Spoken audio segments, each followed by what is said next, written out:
je vous retrouve aujourd'hui pour une vidéo j'ai lu qui est très bleue. Je trouve ça très drôle, c'est la première fois que tous les livres que j'ai lus ont une même couleur dominante. C'est bizarre, ça n'a pas du tout été fait exprès. On va parler de Le bleu de tes mots, puis du roman La rue qui nous sépare. Ensuite on parlera de Tout va bien et enfin de Roméo et Juliette. Je commence avec Le bleu de tes mots de Kat Crowley, publié aux éditions Pocket Jeunesse, dont vous avez peut-être déjà entendu parler dans ma vidéo top de l'année, parce que c'est souvent une vidéo que vous aimez beaucoup regarder, donc peut-être que vous connaissez déjà mon avis sur ce livre, mais je tiens à vous ressouligner à quel point ce livre est exceptionnel, donc évidemment j'en parle dans cette vidéo j'ai lu. Le bleu de tes mots, c'est l'histoire de Rachel et Henry qui sont amis de longue date et qui, lorsqu'ils sont adolescents, vont vivre une sorte de petit quiproquo, c'est-à-dire que Rachel va glisser à Henry dans son livre préféré une lettre d'amour clairement, et elle ne va jamais avoir de réponse, sauf que quand elle avait glissé cette lettre dans le livre, elle a déménagé le lendemain. Donc au final ils ne se sont presque plus parlé pendant 3 ans, jusqu'à ce qu'un drame qui bouleverse la vie de Rachel fait qu'elle va revenir dans sa ville d'enfance et elle va en plus devoir travailler dans la librairie où Henry travaille. Ils vont donc réapprendre à vivre ensemble, à se parler, à se connaître, à se reconnaître, et qui sait s'il n'y aurait pas une petite étincelle d'amour qui traîne par-ci par-là. C'est un très beau livre, au-delà de la romance qui bien évidemment est quand même le sujet du livre, parce que c'est vraiment le petit livre tout doux, tout cocon. Ça c'est vraiment le livre parfait si vous avez besoin d'un beau et doux moment de lecture. Mais en plus de ça, c'est un livre qui est totalement réservé aux amoureux des livres, parce que ça se passe dans une librairie. Les livres ont une place très importante dans cette histoire. La librairie en plus elle est un peu en faillite et elle va peut-être devoir être vendue, sauf que cette librairie elle a une particularité, c'est qu'il y a vraiment un endroit entier, une étagère entière de livres où les gens peuvent écrire dedans, les souligner, les emprunter, les remettre, glisser des lettres d'amour dedans, etc.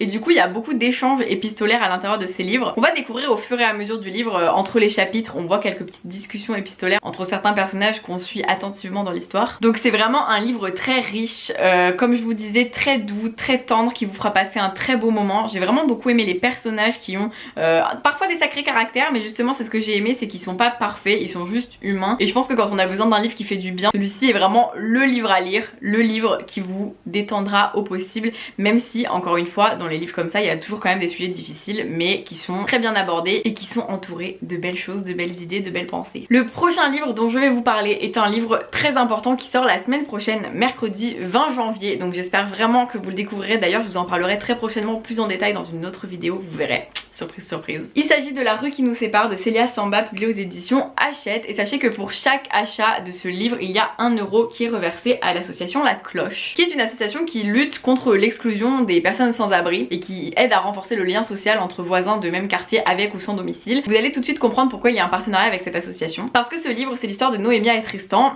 deux jeunes adultes qui se croisent tous les jours et ils se plaisent, c'est une certitude. Sauf que Noémia elle est étudiante et Tristan il est sans abri, et évidemment fonder une relation amoureuse lorsque l'un des deux n'a pas de toit, n'a pas d'endroit où vivre, ça peut paraître très compliqué, très difficile, et c'est justement ce qui va se passer, c'est pas facile. Et plein de questionnements se posent, que ce soit du côté de Noémia ou de Tristan. Plein d'autres questions se posent aussi vis-à-vis des personnes autour, des personnes qui entourent Noémia, de son entourage proche. On comprend que chaque personnage de cette histoire a un passé qui n'est pas forcément facile et évident, et qu'on va découvrir au fur et à mesure de l'histoire. Et ce livre a une particularité que je ne peux pas vous dire parce que je ne veux pas vous spoiler, mais je peux vous dire que lorsque vous lirez ce livre, vous allez lire quelque chose que vous n'avez peut-être jamais lu nulle part, un format que vous n'avez peut-être jamais découvert autre part, et que j'ai trouvé extrêmement pertinent vis-à-vis de cette histoire. Mais je ne vous en dis pas plus, et j'espère que vous le lirez et que vous viendrez sous cette vidéo me dire oh, j'ai compris ce que tu voulais dire quand t'as dit ça. Et en effet c'est génial, c'est super pertinent, c'est vraiment génial. Évidemment ce n'est pas un livre facile, c'est un sujet très difficile, mais en même temps j'ai trouvé que c'était extrêmement important d'en parler,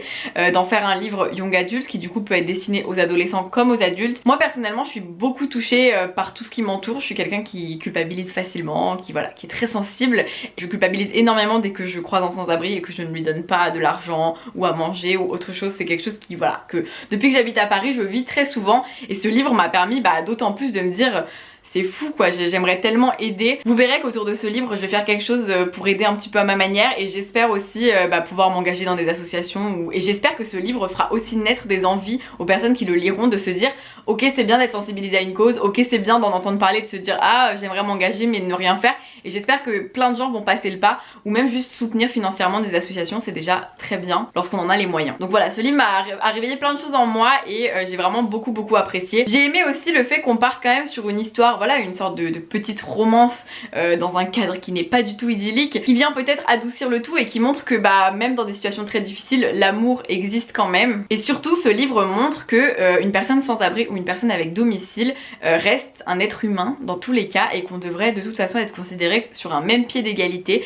Et j'ai beaucoup aimé voilà ce que met ce livre en perspective, par exemple le fait que quelqu'un de sans abri, une fois qu'il a pu se laver par exemple et avoir des vêtements propres, bah, devient soudainement quelqu'un qui dans un paysage rempli de personnes bah, est totalement comme les autres en fait. Et c'est cette question qui est posée justement en se disant pourquoi est-ce qu'on a tendance à pas considérer que ce sont les mêmes personnes, pourquoi on a tendance à les différencier et à ne pas penser que ce sont des personnes égales alors qu'en fait elles le sont. J'ai trouvé ça vraiment intéressant, donc je vous recommande chaudement ce livre et j'espère que vous le découvrirez vraiment beaucoup. Puis j'ai lu Tout va bien de Nina Lacour, publié aux éditions Hugo New Way, qui est un roman qui raconte l'histoire un peu du vide et de la solitude que peut vivre le personnage principal qui s'appelle Marine.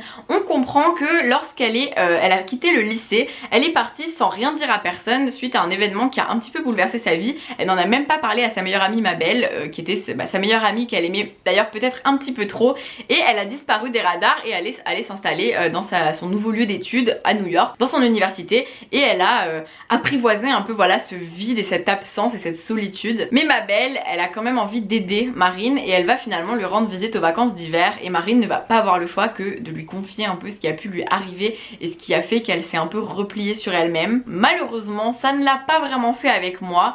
Je pense que c'est un livre qui peut plaire, je n'en doute pas, mais quand même il peut plaire à un petit public à mes yeux parce que c'est quand même un livre qui est très dans la contemplation, l'attente, le vide, la solitude. Le rythme du récit est vraiment apparenté à tous ces termes. Surtout l'intrigue, en fait c'est ce qui vraiment nous tient en haleine tout le livre. On se dit ouais, il s'est passé quelque chose de super grave et tout. Alors je dois vous avouer que moi quand j'ai eu la révélation de l'intrigue j'étais un peu en mode ok.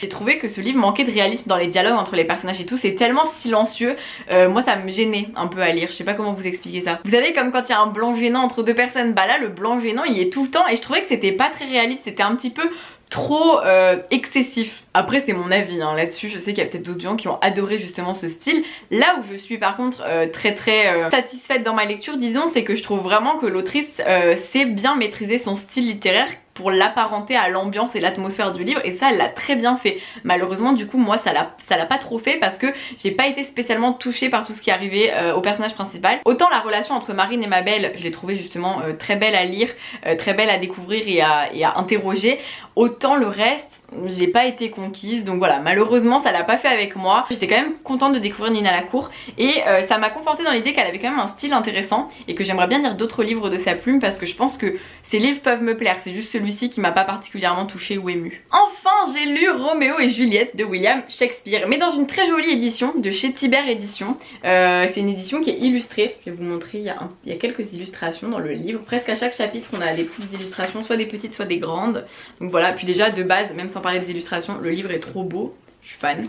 Donc très jolie édition de Roméo et Juliette. J'ai enfin lu ce classique, je n'avais jamais lu ce classique de la littérature, donc j'ai enfin lu cette pièce de théâtre et c'est trop dingue de se dire que toute ma vie j'ai vécu avec des clichés de Roméo et Juliette en tête, c'est-à-dire tout ce qu'on peut véhiculer autour de cette histoire d'amour, enfin de cette histoire d'amour inachevée, sans jamais connaître l'original. Et en lisant l'original je suis un peu tombée des nues en mode ok, d'accord, ça se passe comme ça en fait. Vous voyez, on a tellement véhiculé des images toutes faites dans mon entourage, autour de moi, dans ce que j'ai pu lire, voir à la télé, etc. que j'avais vraiment une image très biaisée, je trouve, des personnages. Déjà, Juliette, elle a 14 ans, moi ça m'a choquée, j'étais en mode oh. Alors je sais qu'il y a plein d'endroits où malheureusement les jeunes filles sont obligées de se marier à cet âge-là, et là c'était à l'époque et tout.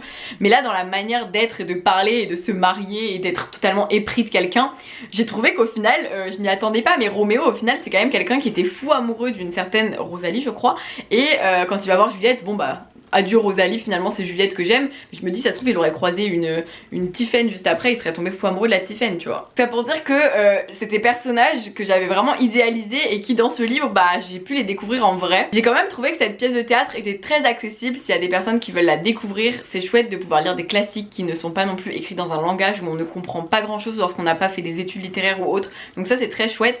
Ce que j'aime bien aussi c'est de me dire que, alors là ça me manque un petit peu aussi, j'adorais au final des fois être au lycée, je sais que vous n'êtes pas pas forcément de cet avis si vous êtes au lycée, mais j'adorais le côté étudier les œuvres en profondeur ce qui nous permettait de comprendre un peu plus le sens. Et c'est vrai que quand on lit une pièce de théâtre qui date d'il y a plusieurs années, siècles, parfois bah, ça peut être un peu, on appréhende un petit peu. Donc bon là c'est quand même assez cool dans le sens où, comme je vous le disais, je trouve que c'est très accessible, c'est une pièce de théâtre, c'est intéressant à lire, de découvrir un petit peu bah, de quelle manière les écrivains et les artistes pouvaient voir un peu le monde à cette époque.